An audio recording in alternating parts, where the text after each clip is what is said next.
Is relationship 50-50? Ang straight up answer ko is no. Maybe because my perspective is there are different aspects sa relationship. And every aspect of relationship, sometimes, kahit together, hindi 100%. Diba?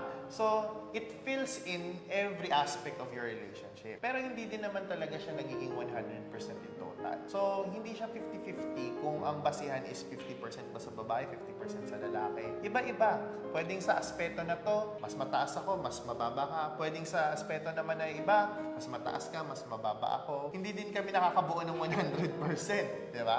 Ang perspective siguro dyan is, yun nga, tama yung sinabi niya, na huwag kayong magsukatan. If kilala niyo yung sarili niyo, and what you're giving to your relationship is enough to maintain it, then you're doing your best.